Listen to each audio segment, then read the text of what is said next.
sat there with my hands in my lap, silent, hot tears rolling down my face.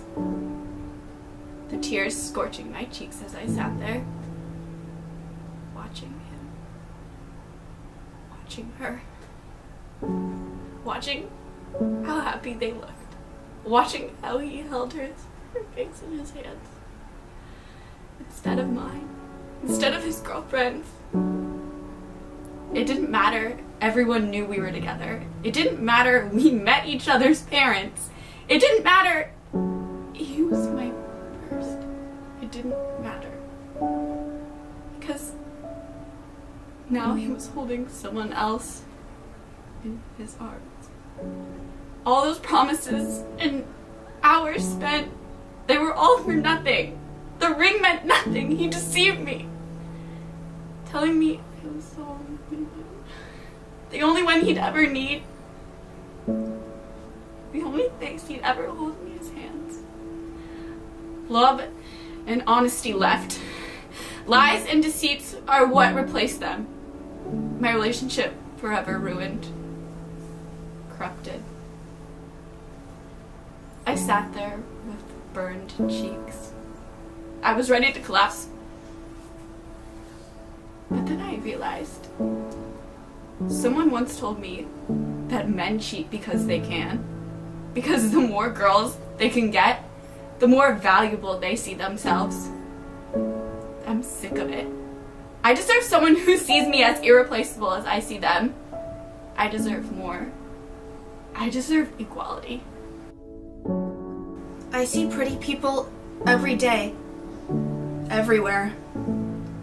They're pretty and confident, which I'm not. I can't stand to look at myself. When I look in the mirror, I see someone I despise. I see dark circles, cracked lips, freckles, flyaway hairs, and blemishes. I see so many imperfections in every part of me. Sometimes I can't bear to think about myself because it causes me to burst into tears. I see someone I don't want to be. I see someone who's afraid of the world because they don't live up to the beauty standards. I feel like a monster. I wish I was as pretty as the seemingly airbrushed celebrities with perfect hair, perfect teeth, and the perfect body. I wish I was as pretty as the girls that I see on my TV and in my magazines.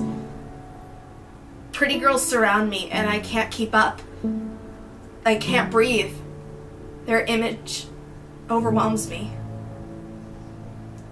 I know I don't have perfect hair or perfect teeth or the perfect style, but I still try. I cut myself shaving my legs every night so they're smooth like the celebrities I see on TV and the dolls I used to play with. I burn my eyebrows and my upper lip with strings, trying to eliminate unwanted hair that's deemed gross. I hide my face with foundation to cover blemishes and pimples so that I can be a natural beauty. I suffocate myself wearing tight clothing too, because I don't know. I'm tired. I'm tired of trying but failing to feel like I live up to the beauty standards. I'm suffocating. And you know what the worst part is? Boys don't have these pressures. Only girls. I deserve more. I deserve equality. I did it. I told my abuela I don't like boys. I told her I'm gay. And she cried. She actually wept. She cried more than I've ever seen her cry. It was as if the tears never stopped flowing. Just remember she buried her face into her hands and began muttering something in Spanish. She sounded terrified. I remember her shaking. She was praying.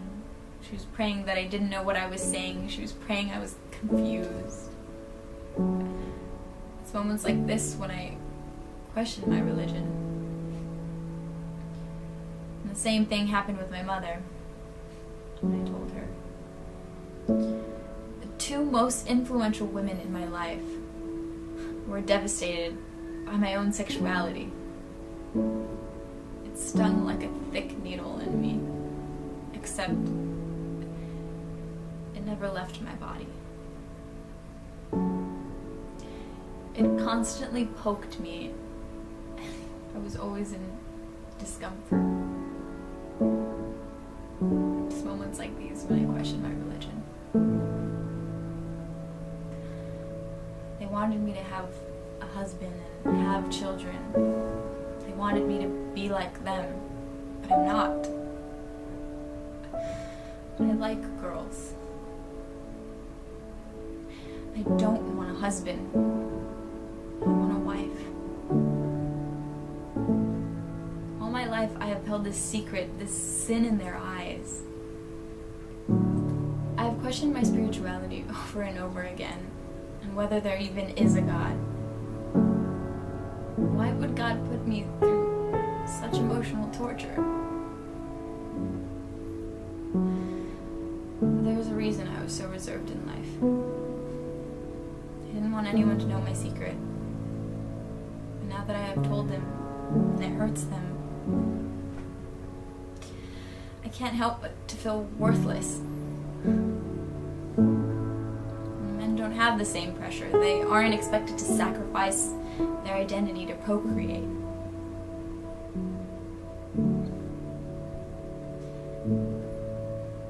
I deserve more. I deserve equality.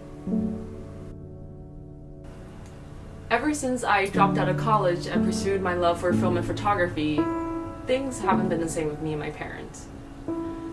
They wanted me to be this cute little nurse. My older brother was the artist, but because I had good grades when I was younger, they had different plans for me. I never wanted to be a nurse. But I was always a movie lover, and I loved how beautifully set each shot is, and I really wanted to be a part of this process of storytelling. But my parents never understood that. They always blew it off until I told them that I was dropping out of college.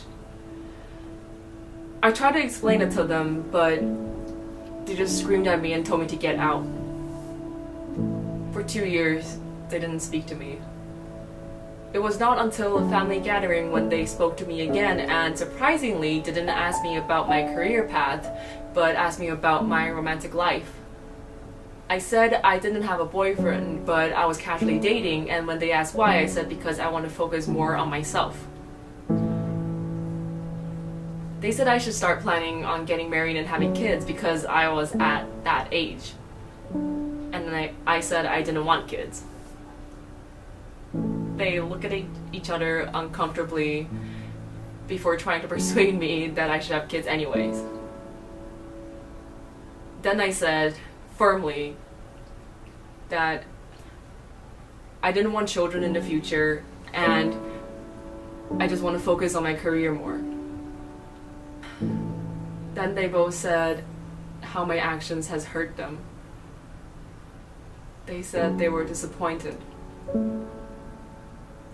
They want grandchildren.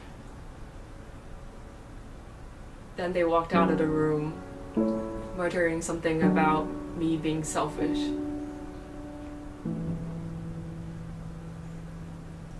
I still remember me in that room alone, crying for 2 hours.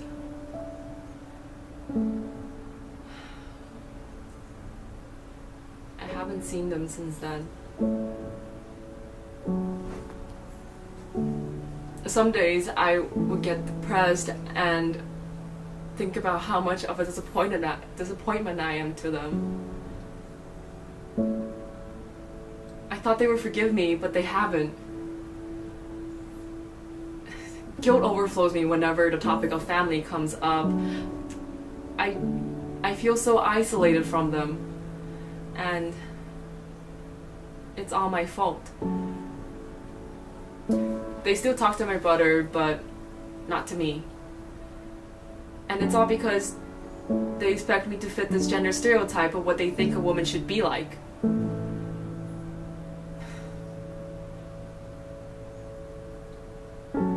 I wish they understood. I deserve more. I deserve equality. I love numbers and hate writing. Ever since I was a kid in grade school, I hated writing. I just struggled with language and literature and English. I dreaded those subjects, but my eyes always lit up when I saw numbers. Then once I saw equations, and I fell in love. Science and math were my best friends and always will be. They have their own rules and guidelines, and I love figuring out their problems. When I saw my friends excel at English, literature, and giant art projects, physics became my talent and I loved it. I still love it to this day. The numbers, the lines, the long equations, all the long terms that no one understands except my professors, from thermodynamics to electromagnetism. And yet, despite my passionate love for such a hard science, people have tried to convince me that it's not my passion in life. They all said, what about the arts or the humanities? I realized they suggested those subjects because those subjects attracted more women. And I see no problem with excelling in these subjects, but how can you try to stop me from doing what I love most just because I don't fit in with the norm? Many professors scoffed at me for pursuing a career in physics. People in my classes would try to talk to me as if I didn't know what was going on, and boys in my class would ask me if I needed tutoring lessons as a joke.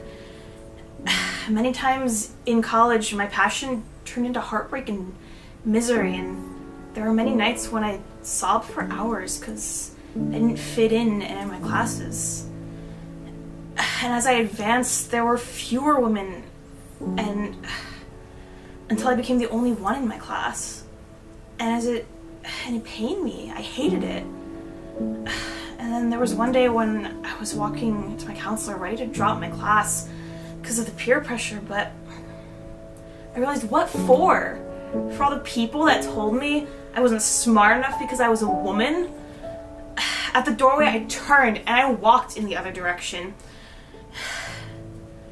And I was only experiencing this because I was a female, and the realization became just an aching resonance in my soul. And now I have a job as a research assistant, as a physicist, but my starting salary is way lower than my male counterpart. Yet another act of gender discrimination. But I won't let that stop me from speaking to my boss about it. Despite all the odds against me, I have the power to change my fate. I deserve more. I deserve equality. Living in the world as a woman means several odds are against you. Out of the two sexes, we are the one with the worst situation. However, women can overcome these odds by acknowledging the oppression they face and why they face it. A woman, too, can handle the troubles of deceit, jealousy, spirituality, isolation and guilt, and society, and still come out stronger and more hopeful for the future. They have been for ages. They've just been overlooked.